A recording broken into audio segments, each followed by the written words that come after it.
ചെറിയൊരു കാൽക്കുലേഷൻ ഞാൻ നിർബന്ധമായിട്ട് കാണണമെന്ന് പറഞ്ഞ വീഡിയോ ഈ വീഡിയോ ശ്രദ്ധിച്ച് കേട്ടോളൂ. അതായത് +2 പഠിക്കുന്ന ഒരു വിദ്യാർത്ഥിയുടെ ഏജ് എന്ന് പറയുന്നത് +2 പഠിക്കുന്ന ഒരു വിദ്യാർത്ഥിയുടെ ആവറേജ് ഏജ് എന്ന് പറയുന്നത് ഒരു 17 ഇയേഴ്സ് ആണ് അല്ലേ. 17 വയസ്സാണ് ആ കുട്ടിക്ക് ഉണ്ടാവില്ല. 17 ടീനേജ് ആണ്.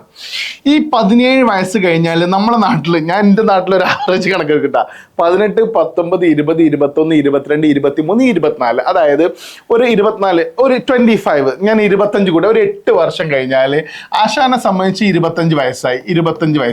ശ്രദ്ധിച്ച് കേട്ടോ, 17 പ്ലസ് അല്ലേ 8, 25 വയസ്സ്. ഈ 25 വയസ്സിലാണ് നമ്മൾ ഏറെക്കുറെ എന്തിനെ കുറിച്ച് ആലോചിക്കലെന്ന് അറിയോ? എന്തിനെ കുറിച്ച് ആലോചിക്കല് അല്ലേ?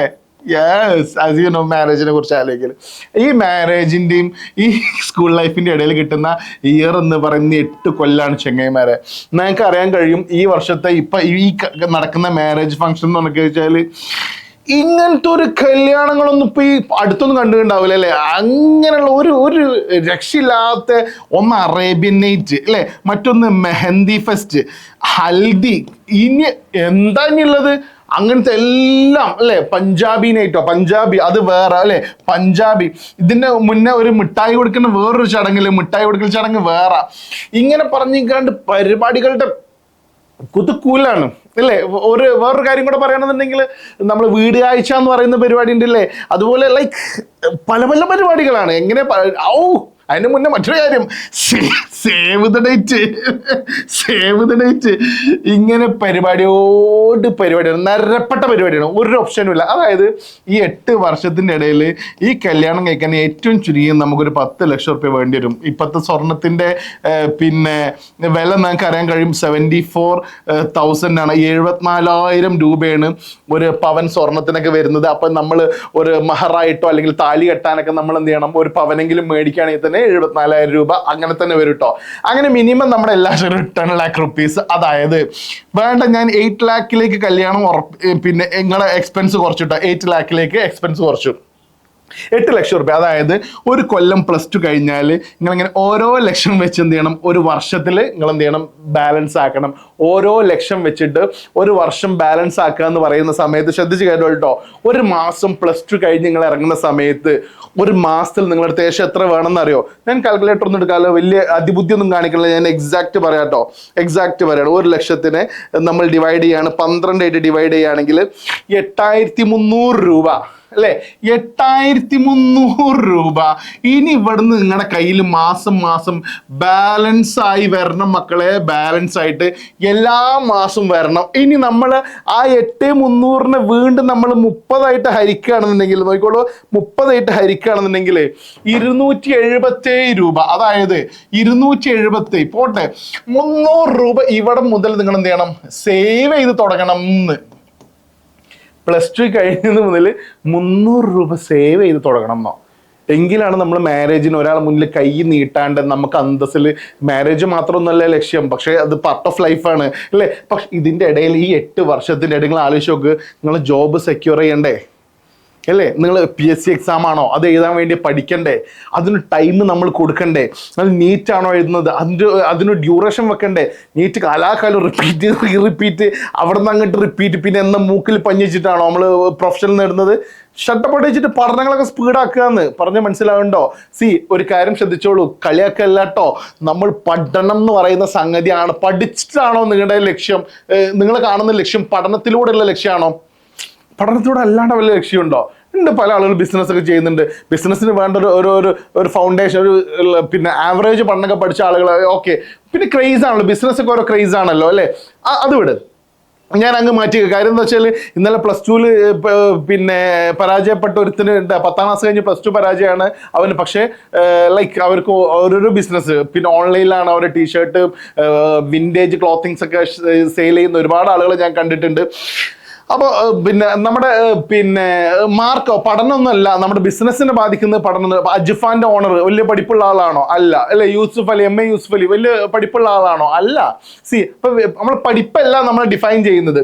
എന്ന് പഠിച്ചുകൊണ്ടാണ് നിങ്ങളുടെ ലൈഫ് നിങ്ങൾ എന്ത് ചെയ്യുന്നത്, മുന്നോട്ട് കൊണ്ടുപോകാൻ ആഗ്രഹിക്കുന്നതെങ്കിൽ 8 വർഷത്തെ ഒരു സമയമാണ് ആ ചെങ്ങൈമാര്. 8 വർഷ സമയം. ഈ 8 വർഷം കഴിഞ്ഞു കഴിഞ്ഞാൽ 25 വയസ്സായി കഴിഞ്ഞാൽ പിന്നെ ആഫ്റ്റർ മാരേജ് എന്ന് പറയുന്ന ഒരു സംഗതി അല്ലേ, അതിൽ പിന്നെ നിങ്ങൾ വീടുണ്ടാക്കുക എന്ന് പറയുന്ന സ്വപ്നം സ്വപ്നത്തിലേക്കാണ് നിങ്ങൾ മുന്നോട്ട് പോകുന്നത്. ഒരു 10 വർഷത്തിനുള്ളിൽ വീടുണ്ടാക്കുക, പിന്നെ ഒരു 10 വർഷത്തെ ഗ്യാപ്പാണ്, 35 ആകുമ്പോഴത്തേക്ക് നമ്മൾ എന്ത് ചെയ്യണം, വീടിൻ്റെ ഉള്ളിൽ കയറി സ്വന്തമായിട്ടൊരു വീടുണ്ടാക്കിയിരിക്കണം എന്നുള്ളതാണ്. ഈ 8 വർഷത്തിനുള്ളിൽ സ്വന്തമായിട്ടൊരു വാഹനം വേണം.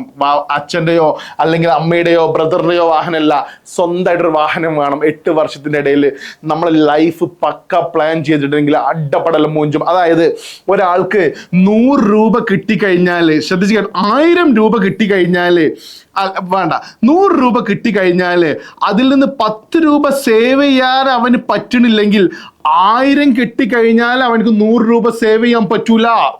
അപ്പൊ 10,000 കിട്ടിക്കഴിഞ്ഞാൽ അവനക്ക് 1000 രൂപ സേവ് ചെയ്യാൻ പറ്റൂല. അപ്പൊ ഇപ്പോഴേ സേവിങ് എന്ന് പറയുന്ന ശീലം നമ്മുടെ ലൈഫിൽ എല്ലാവരും എന്ത് ചെയ്യുക, ഉണ്ടാക്കിയെടുക്കുക. ആ ഒരു ശീലം നമ്മൾ ഹാബിറ്റ് ആക്കി മാറ്റുക. നേരത്തെ പറഞ്ഞതുപോലെ 300 രൂപ ഇപ്പോഴേ നിങ്ങൾ സേവ് ചെയ്ത് തുടങ്ങിയാലാണ് നിങ്ങൾ ഒരു 25 ഇയേഴ്സ് ആകുന്ന സമയത്ത് ഒരു 8 ലക്ഷം രൂപ നിങ്ങളുടെ കയ്യിൽ ഉണ്ടാവുള്ളൂ എന്ന് പറയുന്ന ഒരു മിതബോധം. നമുക്ക് 8 ലക്ഷം ഒന്നും പോരാ. നമുക്ക് കാർ എടുക്കാൻ 8 ലക്ഷം മതിയോ, നല്ലൊരു ഫോൺ എടുക്കാൻ 8 ലക്ഷം മതിയോ? ഇത് ഞാൻ ആ ടൈമിലുള്ള ഒരു ഫംഗ്ഷന്റെ ഒരു കാര്യം മാത്രമേ പറഞ്ഞു കേട്ടോ. കാറും കാര്യങ്ങളൊക്കെ എടുക്കണം. അപ്പൊ 300 പോരാ. നമുക്ക് ഡെയിലി വണ്ടി നിർത്തിയിടാൻ, ഇപ്പൊ എൻ്റെ അടുത്തുള്ള ഒരു വാഹനം ഉണ്ട്, അത് നിർത്തിയിട്ടാൽ പോലും എനിക്ക് ചെലവ് ഡെയിലി എത്രയാണെന്ന് അറിയോ? 200 രൂപ ഡെയിലി ചെലവാണ്. അതിന്റെ ഇൻഷുറൻസ് കാര്യങ്ങളും ഒരു ഇയർലി കൂട്ടുകയാണെങ്കിൽ ഡെയിലി 200 രൂപ നമുക്ക് വണ്ടി നിർത്തിയിട്ടാൽ പോലും എക്സ്പെൻസ് ആണ്. അപ്പൊ ഒരു വാഹനം എടുക്കുകയാണെങ്കിലൊക്കെ നമ്മുടെ എക്സ്പെൻസ് കൂടുതലാണ്. നമ്മൾ ഇൻകം നമ്മൾ എന്ത് ചെയ്യണം, ഒരുപാട് ഉണ്ടാക്കിയേ പറ്റൂ. അതിനുള്ള മാർഗങ്ങളെ കുറിച്ചൊക്കെ പ്ലസ് ടു കഴിഞ്ഞ് നിങ്ങൾ ചിന്തിച്ചു തുടങ്ങണം. ഞാൻ എടുക്കുന്ന കോഴ്സ് അല്ലെ എനിക്ക് ഇൻകം ജനറേറ്റ് ചെയ്യാൻ പറ്റുന്ന കോഴ്സാണോ, അല്ലെങ്കിൽ സ്കിപ്പ് ദ ജോബ്, ആ ജോബ് സ്കിപ്പ് ചെയ്യടാ അല്ലേ. ഞാൻ ഉണ്ടാക്കിയെടുക്കുന്ന ജോബ്, ഞാനിപ്പോൾ ഫോക്കസ് ചെയ്യുന്ന ജോലി എനിക്ക് ഇൻകം ജനറേറ്റ് ചെയ്യാൻ പറ്റൂല. ലൈഫ് ഇങ്ങനെ മുന്നോട്ട് പോകും. ഒരു കടയിൽ കയറിക്കാണ്ട് ഇങ്ങനെ പിന്നെ പാൻറ്റും കുപ്പായി എടുത്തു കൊടുക്കുക, എന്നിട്ട് എടുത്തെടുത്തിട്ട് എന്നും അതന്നെയാണ്. അതല്ല, അങ്ങനെ പാൻറ്റും കുപ്പായി എടുത്തു കൊടുക്കാൻ വേണ്ടി പോകുന്ന ആളാണെങ്കിൽ അതിൻ്റെ ഒരു ഓണർ ആവണം എന്നുള്ള ഒരു മെൻറ്റാലിറ്റി, ഒരു ബിഗ് മെൻറ്റാലിറ്റി ഉണ്ടെങ്കിൽ മാത്രം നിങ്ങൾ ആ ജോബ് അതിനെക്കുറിച്ച് ആലോചിച്ചാൽ മതി. ശ്രദ്ധിച്ച് കേട്ടോളൂ കേട്ടോ. നിങ്ങളൊക്കെ പഠിപ്പിക്കുന്ന നിങ്ങളുടെ പാരൻസിൻ്റെ അവസ്ഥ ആലോചിച്ചു, ഒരു പലചരക്കടയിലുള്ള ഒരാളുടെ അവസ്ഥ ആലോചിച്ചു. നിങ്ങൾ രാവിലെ എണീറ്റ് ഷോപ്പ് ഓപ്പൺ ആക്കി, ഷോപ്പ് ക്ലോസ് ചെയ്യുന്നവരെ അയാളതിൽ അല്ലേ. ഒരു സൺഡേ ലീവ് ഉണ്ടോ? ഇല്ല. ഒരു കല്യാണത്തിന് പോവുകയാണെങ്കിൽ പോലും, ഒരു ഫംഗ്ഷന് പോകുന്ന ആലോചിച്ചോ കേട്ടോ, അയാൾ പോയി പെട്ടെന്ന് തിരിച്ചൊരു കാര്യം, ഷോപ്പിൽ ആളില്ല. എന്തൊരു അല്ലേ. നിങ്ങൾ ആലോചിച്ച് നോക്കട്ടോ, നിങ്ങൾ ഇങ്ങനത്തെ ലൈഫാണോ ആഗ്രഹിക്കുന്നത്? So B planned. നമ്മളെപ്പോഴും അല്ലേ, നമ്മളെല്ലാവരും പ്ലാൻഡ് ആയിരിക്കണം ലൈഫ് മുന്നോട്ട് കൊണ്ടുപോകുന്നത്. പക്ക പെർഫെക്റ്റ് പ്ലാനിലൂടെ ആയിരിക്കണം. വല്ല ഡൗട്ടും ഞാൻ ഈ പറഞ്ഞതിൽ വല്ല തെറ്റുണ്ടെങ്കിൽ നിങ്ങളൊന്ന് കോമൻ്റ് ആയിട്ട് വരിക. ഞാൻ ഈ പറഞ്ഞ ഏജിലൊക്കെ കുഞ്ഞു മാറ്റങ്ങൾ അങ്ങോട്ടും ഇങ്ങോട്ടൊക്കെ ഉണ്ടാവും അല്ലേ. കുറേ ആളുകൾ ഞാൻ ജോലി കിട്ടിയിട്ട് കല്യാണം കഴിക്കുള്ളൂ, കല്യാണം ഞാൻ കഴിക്കണില്ല, ഞാൻ സിഗ്മയാണ്, വലിയ കാര്യമായി, എനിക്ക് ഇഷ്ടമുള്ള പോലെ. പക്ഷെ ആ ഇഷ്ടം നമ്മൾ കടൽക്ക് തള്ളുകയാണെങ്കിലും പിന്നെ എണ്ണി തിട്ടപ്പെടുത്തി കളയണം എന്നൊക്കെ പറയണില്ലേ. ഇതുപോലെ ലൈഫിനൊരു പ്ലാൻ ഉണ്ടാവണടാ. ഞാൻ നാളെ എണീറ്റിട്ട് എന്ത് ചെയ്യുമെന്ന് പറയുന്നൊരു പ്ലാൻ എനിക്കില്ലെങ്കിൽ എൻ്റെ ആ ഒരു ദിവസം തന്നെ വേസ്റ്റ് ആണെന്നാണ് പറയുന്നത്.